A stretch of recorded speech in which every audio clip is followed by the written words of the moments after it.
നാണമുണ്ടോ സർക്കാരെ? ആശാവർക്കർമാരെ ചർച്ചയ്ക്ക് വിളിച്ചു എന്ന് പറയാൻ വേണ്ടി മാത്രം ഒരു ചർച്ച വിളി അല്ലേ? കഷ്ടം.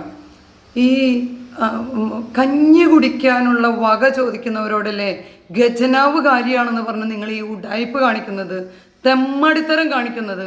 ഞാനൊരു കാര്യം പറയട്ടെ, അന്തസ്സായിട്ട് നിങ്ങൾക്ക് രാജിവെച്ച് പോയിക്കൂടെ? ഇല്ലേ? നിങ്ങൾക്ക് നിങ്ങളുടെ പണികൾ മുഴുവൻ അടിമപ്പണി ചെയ്യിപ്പിക്കാൻ വേണ്ടി ആശാ വർക്കർമാരെ ഉപയോഗിക്കുമ്പോൾ എന്തുകൊണ്ട് നിങ്ങൾ ഉത്തരവാദിത്തം മുഴുവൻ കേന്ദ്ര സർക്കാരിനാണെന്ന് പറയുന്നു? നിങ്ങൾക്ക് നാണമാവില്ലേ? കേന്ദ്ര സർക്കാർ അമ്മമാരെയും കുഞ്ഞുങ്ങളെ പരിപാലിക്കാനുള്ള സംവിധാനമായി മാത്രമാണ് അവരെ ഈ 2000 രൂപ ഓണറേറിയം കൊടുത്തുകൊണ്ട് നിയമിച്ചിരിക്കുന്നത്. അല്ലാതെ നിങ്ങളുടെ അടിമപ്പണി എടുക്കാൻ വേണ്ടി മാത്രമല്ല.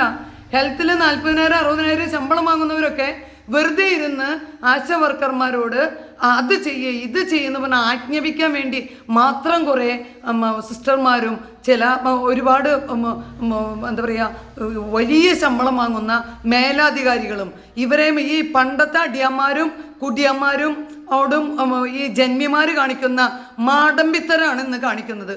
തെറ്റാണ്. ഗവൺമെൻറ് ചെയ്യുന്നതും ഗവൺമെൻറ് ഉദ്യോഗസ്ഥർ ചെയ്യുന്നതും വളരെ മോശമായ കാര്യമാണ്, മ്ലേച്ഛമായ കാര്യമാണ്. അതിനേക്കാളുപരി കേന്ദ്ര ഗവൺമെൻറ്റിനെ കുറ്റം പറഞ്ഞുകൊണ്ട് നിങ്ങൾ ഈ കൈയൊഴിയുന്ന പരിപാടി ഉണ്ടല്ലോ, വളരെ മോശമാണ്. കൊറോണ സമയത്തും അല്ലാതെയും നിങ്ങളെടുത്തിട്ടുള്ള ക്രെഡിറ്റുകൾ മുഴുവൻ ഈ ആശാവർക്കർമാരെ വെച്ച് ജോലി ചെയ്തുകൊണ്ട് നിങ്ങൾ ഉണ്ടാക്കിയെടുത്തിട്ടുള്ളതാണ്. അതിന് നിങ്ങൾ നക്കാപ്പിച്ച് 1000 രൂപ കൊടുത്തല്ലേ അവരെ ഇട്ട് ഓടിപ്പിച്ച് വർക്ക് ചെയ്യിപ്പിച്ചത്. ഇപ്പോഴും നിങ്ങളുടെ ഗവൺമെൻറ്റിൻ്റെ അണ്ടറിൽ വരുന്ന മുഴുവൻ ആളുകളും ചെയ്തു തീർക്കേണ്ട മുഴുവൻ ജോലികളും അവറ്റങ്ങളെ കൊണ്ട് ചെയ്യിപ്പിക്കുന്നു.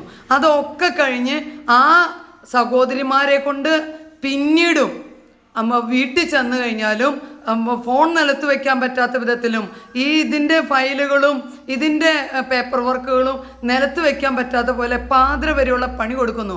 എന്നിട്ട് നിങ്ങൾക്ക് ഈ ചർച്ചയ്ക്ക് വിളിച്ചിങ്ങനെ അപമാനിക്കാൻ നാണമില്ലേ സർക്കാരെ എന്ന് തന്നെയാണ് ഞാൻ ചോദിക്കുന്നത്. നാണമാവില്ലേ?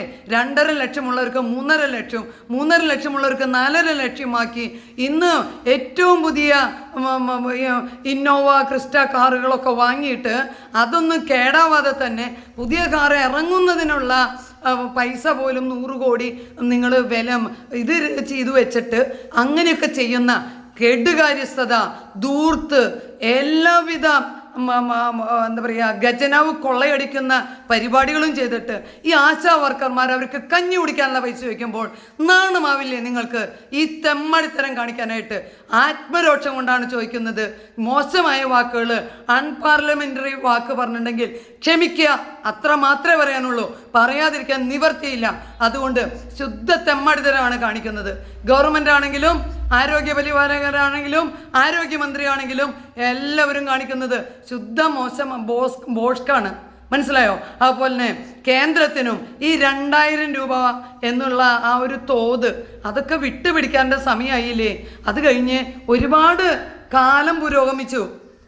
അവർക്ക് ഇന്നും നേരം വെളുത്തിട്ടില്ലേ? കുറച്ചൊക്കെ പൈസ കൂട്ടി കൊടുക്കാവുന്ന സംവിധാനമേ ഉള്ളൂ. അവരും 9 മണി തൊട്ട് 2 മണി വരെ ഡ്യൂട്ടി കൊടുക്കുന്നുണ്ട്. അത് കഴിഞ്ഞാൽ പിന്നെയും പേപ്പർ വർക്ക് ഉണ്ട്. ഇതൊക്കെ ചെയ്യണ്ടേ? അതുപോലെ ഇപ്പോൾ ഇവിടെ നമ്മുടെ സംസ്ഥാന ഗവൺമെൻറ്റും അവർക്ക് 5-6 മണിക്കൂർ നേരത്തെ പണി കൊടുക്കുന്നുണ്ട്. അപ്പം 20 മണിക്കൂറും 18 മണിക്കൂറും പണിയെടുക്കുന്ന ഈ ആശമാർക്ക് എന്തുകൊണ്ട് ഇച്ചിരി പൈസ കൊടുക്കാൻ നിങ്ങൾക്ക് സാധിക്കുന്നില്ല? അതിനുള്ള മനസ്സില്ല, മനസ്സാക്ഷിയില്ല എന്ന് കേരള ജനതയെ മുഴുവൻ നിങ്ങൾക്കെതിരാക്കിക്കൊണ്ടിരിക്കുകയാണ് എന്ന് മാത്രം ഞാൻ ഓർമ്മിപ്പിക്കുന്നു. എല്ലാവർക്കും നമസ്കാരം. റാണി ആൻഡോ. Thank U.